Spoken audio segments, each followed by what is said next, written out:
Hi, I'm Steve O'Hare from Signal Centre, and today is Monday, the 16th of May, 2022. We're looking at the trade of the week this week, which is WTI crude oil.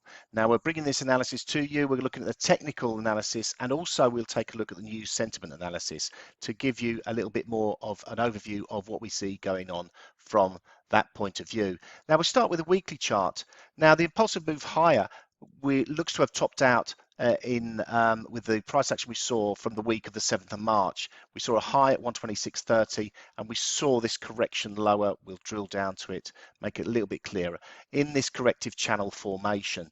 Now, this is quite been sideways to flat over the last few weeks, but we're really looking at a slightly more positive sign coming out of this, where we're getting higher lows posted on over the few weeks that we've seen.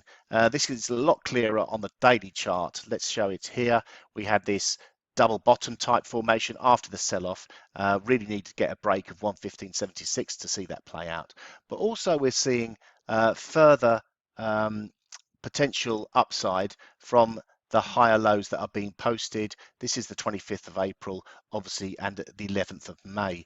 Now, also, we've got this downward trending resistance line, which we look to have broken with price action today. So this is a positive. If we can get a close above here, and even better, if we can get a close above 110.31, then that will be even more positive and set the standard, or set the level for the week. Really, that will be the really pivotal level, this 110.31.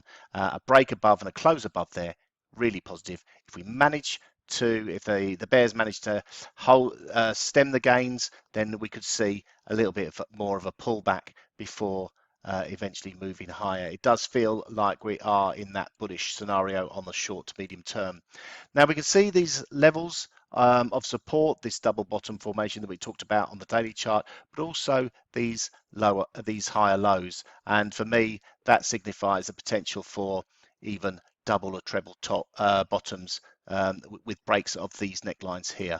So really levels to watch this week. Initially looking for that break of the 110.30-40 level, and then really targeting in, homing in on the 115.80 before even getting our eyes set on a revisit to the multi-year highs around 126.30. On the downside, we're expecting the trend higher to continue. Short-term support will come in around about the 97 level, and the $100 level will be a psychological support as well. On the Acuity side of things, this is our parent company who specialize in news sentiment analysis. We've seen yesterday a market alert posted, a bullish one, with a 70% confidence rating on the last 10 occurrences. We've seen this sort of price action, or this news sentiment action. We've seen prices rise higher within 3 days. So that's a positive. That's a 70% confidence rating. And we can see here, news sentiment tends to lead prices, although prices seem to have really taken off more recently. But again, we're still negative overall on the news sentiment side of things, but slightly more positive on the shorter term basis. So that's looking again like it could back up the technical picture and see prices extending as we move into the week. Thanks for joining me. Hope it's been informative, and look forward to providing more analysis soon.